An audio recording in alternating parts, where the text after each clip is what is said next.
In the heart of Poland, a monument stands tall.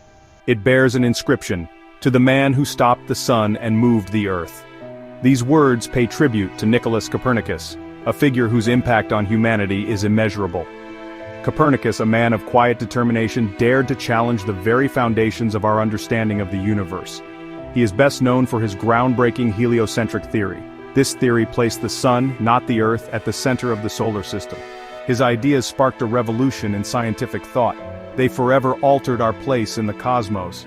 Before Copernicus, the prevailing view, rooted in the works of Ptolemy, placed Earth at the center. This geocentric model dominated scientific and religious thought for over 1400 years. Copernicus's heliocentric model challenged this long-held belief. It represented a paradigm shift that reverberated through the halls of academia and challenged the authority of the Church. Copernicus's journey was not one of seeking fame or inciting rebellion. He was a scholar who valued reason and observation. His work was the culmination of years of meticulous study. He combined his own astronomical observations with existing data. He meticulously crafted a model that better explained the movements of celestial bodies. His findings were revolutionary. Yet Copernicus was aware of the potential controversy they held. He delayed the publication of his magnum opus, De revolutionibus orbium coelestium, on the revolutions of the celestial spheres, for years. He feared not only the scrutiny of his peers, he was also acutely aware of the potential backlash from the Church, which held considerable sway over scientific thought at the time.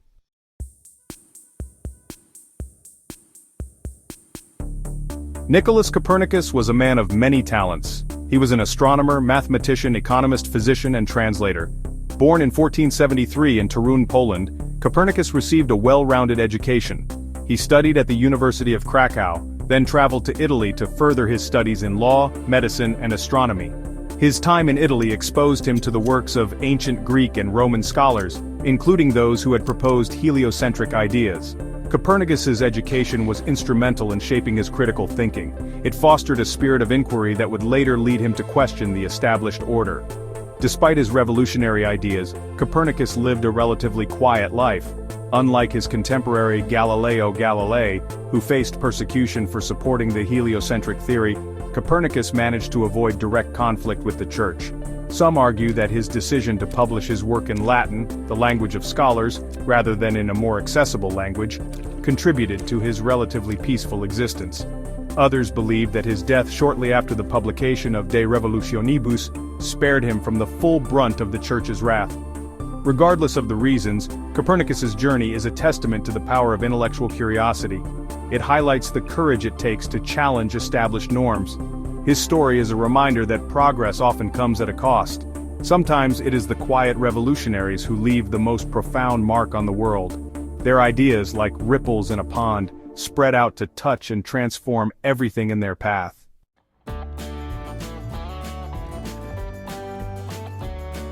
Nicolaus Copernicus was born on February 19, 1473, in Toruń, Poland. Located on the Vistula River, Toruń was a center of trade and commerce. The city was part of the Hanseatic League, exposing young Nicholas to diverse cultures. Nicholas was the youngest of 4 children in a respected merchant family. His father, a wealthy merchant, died when Nicholas was 10. His uncle, Lucas Watson-Rode, ensured he received a good education. Nicholas's early years were marked by privilege and loss. He studied at St. John's Church School in Toruń. Here he learned reading, writing, and arithmetic. Nicholas's curiosity about the night sky would shape his future. Lucas Watson-Rode saw something special in his young nephew. Rising through the church, Lucas nurtured Nicholas's talents. He sent Nicholas to the prestigious cathedral school at Lochlawek. There, Nicholas studied theology, philosophy, mathematics, and astronomy. The school exposed him to classical scholars like Euclid and Aristotle. These texts ignited Nicholas's intellectual curiosity. In 1491, Nicholas enrolled at the University of Krakow. Krakow was a thriving center of learning and culture. The university emphasized mathematics and astronomy. Here, he first encountered the Ptolemaic system. Nicholas would one day challenge this belief, changing our understanding of the cosmos.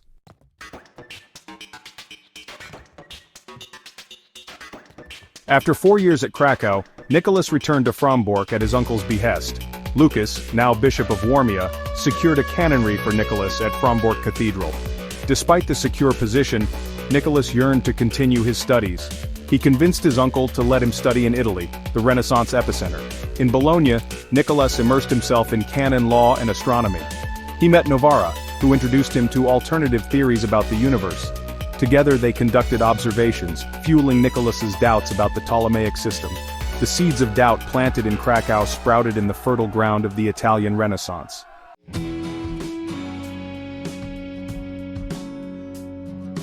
Nicolaus Copernicus returned to Poland in 1503, transformed by his experiences in Italy.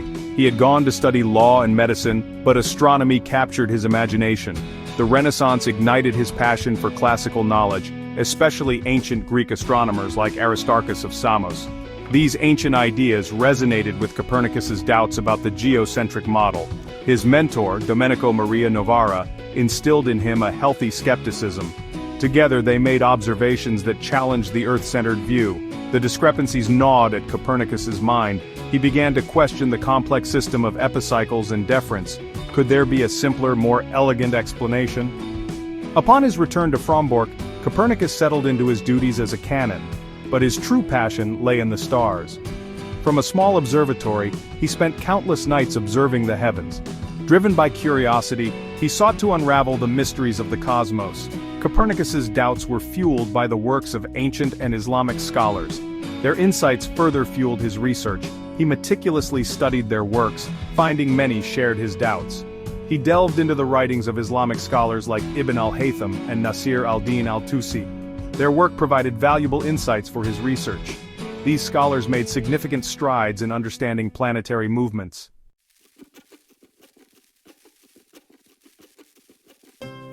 As Copernicus continued his observations, a revolutionary idea began to take shape.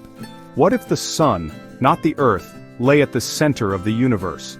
This radical notion simplified the complex system of epicycles and deference. The apparent retrograde motion of planets could be explained as an optical illusion. The more Copernicus explored this heliocentric hypothesis, the more compelling it seemed.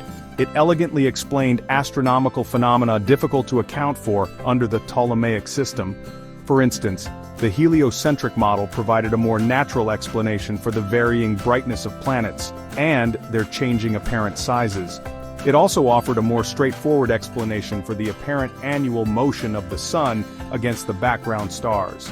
Copernicus realized that his hypothesis, if proven correct, had the potential to revolutionize not only astronomy, but also humanity's entire conception of its place in the cosmos. However, Copernicus was a cautious and meticulous scholar.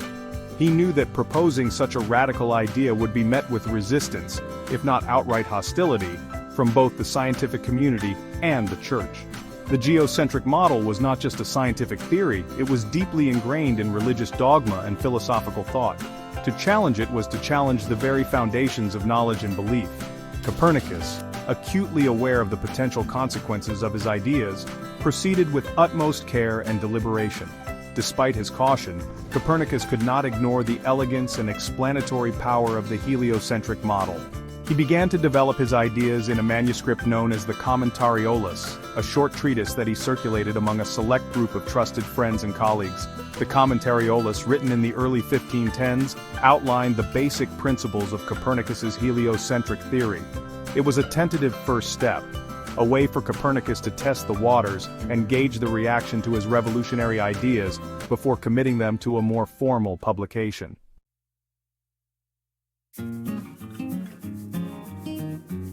The Commentariolus generated considerable interest among Copernicus's peers, but it also sparked controversy.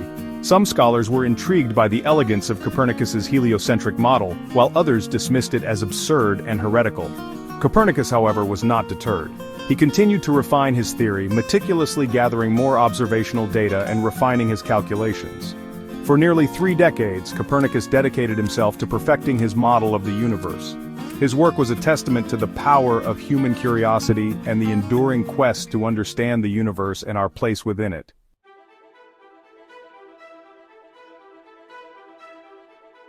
The Commentariolus, Copernicus's early manuscript outlining his heliocentric theory, was never formally published during his lifetime. It circulated among a select few, whispered about in scholarly circles as a radical and intriguing idea. This short treatise, comprising just a few pages, laid out the 7 fundamental principles upon which Copernicus built his revolutionary model of the universe. These principles, presented as axioms, boldly challenged the long-held geocentric view. The first principle asserted that there is no one center of all the celestial circles or spheres. Copernicus argued that the universe was far vaster and more complex than previously imagined, with multiple centers of motion. Though he continued to refine his theory for decades, the fundamental principles outlined in the Commentariolus would remain the bedrock of his heliocentric model.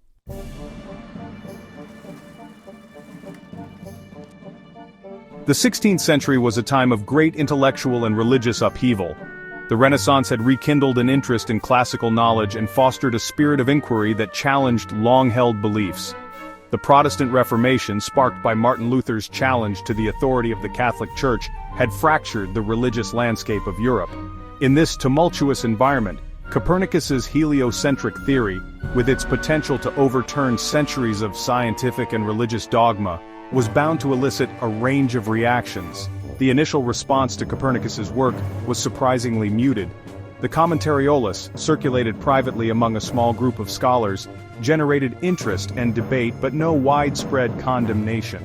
The debate remained largely confined to the realm of academia, shielded from the scrutiny of the Church and the potential for popular backlash.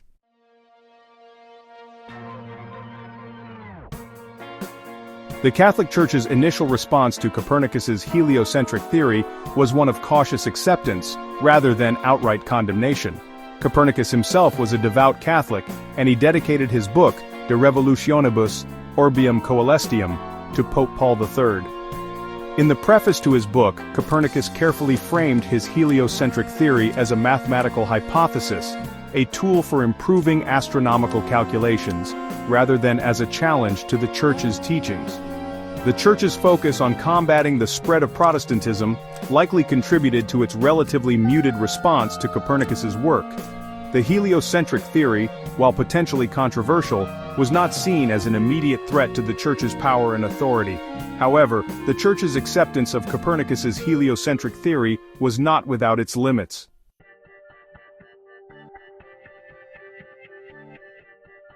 While Copernicus's work initially received a relatively muted response, it was not without its detractors. Some scholars, deeply entrenched in the Ptolemaic tradition, vehemently opposed Copernicus's heliocentric theory, considering it both scientifically flawed and religiously dangerous. One of the most vocal critics of Copernicus was Martin Luther, the leader of the Protestant Reformation. Luther, like many of his contemporaries, found it absurd to suggest that the Earth, the seemingly solid and unmoving foundation of their world, could be in motion around the sun. Other critics included prominent astronomers and mathematicians who found flaws in Copernicus's calculations or disagreed with his interpretations of astronomical observations. They argued that placing the sun at the center of the universe challenged the special place of humanity in God's creation.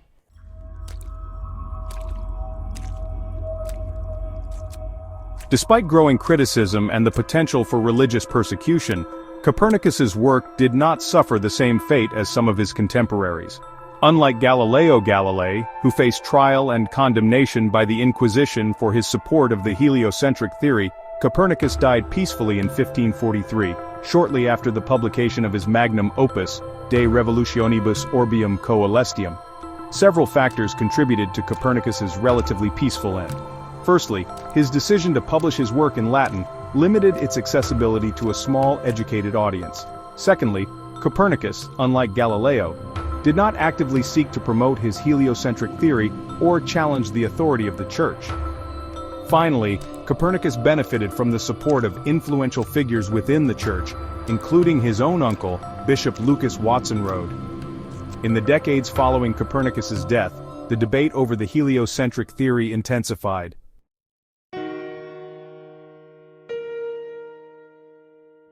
Nicolaus Copernicus approached the publication of his life's work, De revolutionibus orbium coelestium, on the revolutions of the celestial spheres, with a mixture of anticipation and trepidation. He had spent decades meticulously observing the heavens, painstakingly calculating the orbits of planets, and meticulously crafting his revolutionary heliocentric theory. Copernicus had completed the manuscript of De revolutionibus by the early 1530s, but he hesitated to publish it for several years. His reasons for delaying were complex and multifaceted. He was a meticulous scholar who sought to ensure the accuracy and rigor of his calculations. Despite his reservations, Copernicus recognized the importance of sharing his work with the world.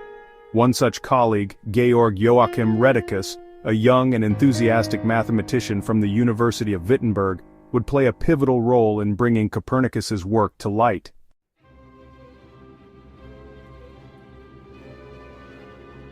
With Rheticus's encouragement and assistance, Copernicus finally agreed to publish De Revolutionibus. Rheticus, eager to see his mentor's work disseminated to a wider audience, took on the responsibility of overseeing the printing of the book. He traveled to Nuremberg, Germany, a center of printing and publishing at the time, and entrusted the manuscript to a reputable printer named Johannes Petraeus. The printing of De Revolutionibus was a complex and time-consuming process. Rheticus, unable to remain in Nuremberg for the entire printing process due to his teaching duties in Wittenberg, entrusted the final stages of proofreading to Andreas Osiander, a Lutheran theologian and scholar. Osiander, though supportive of Copernicus's work, was also aware of the potential for controversy. In a decision that has been debated by historians for centuries, Osiander took it upon himself to add an anonymous preface to the book without Copernicus's knowledge or consent.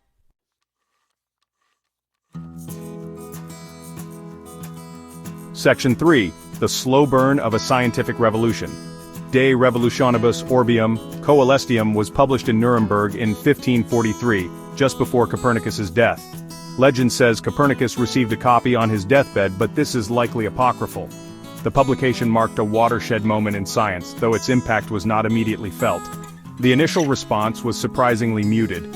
Written in Latin, it did not spark widespread controversy. Osiander's preface presented the heliocentric theory as a hypothesis, deflecting criticism. The seeds of a scientific revolution had been sown. Copernicus's work gradually gained traction among astronomers and mathematicians. Scholars studied his calculations, comparing them to their own observations. De Revolutionibus initiated a slow burn of a scientific revolution. Copernicus's work challenged long-held assumptions and opened new avenues of inquiry. It provided a foundation for future astronomers like Brahe, Kepler, and Galileo.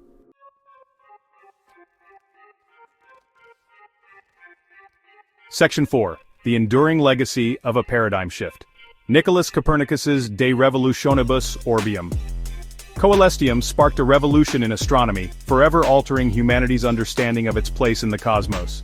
His heliocentric theory challenged centuries of dogma, paving the way for a new era of scientific inquiry. Copernicus's work inspired generations of scientists and thinkers. The Copernican revolution represented a paradigm shift in human thought. His name has become synonymous with scientific revolution.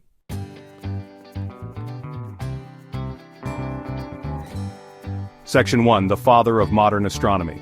Nicolaus Copernicus, the man who dared to move the Earth and halt the Sun, left behind a legacy that continues to inspire and shape our understanding of the cosmos.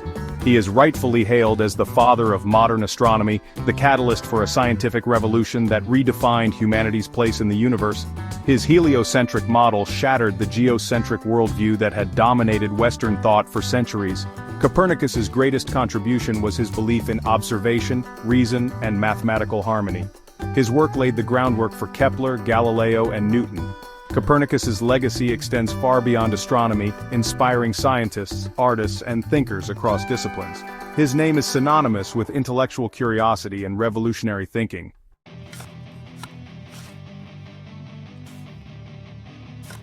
Section 1. A Universe Awakened. Nicolaus Copernicus, the quiet revolutionary from Poland, dared to challenge humanity's understanding of the universe. Driven by curiosity and reason, he proposed the heliocentric model, transforming astronomy. His work ignited a revolution, reshaping our understanding of the cosmos. Copernicus's legacy continues to inspire our quest to comprehend the universe.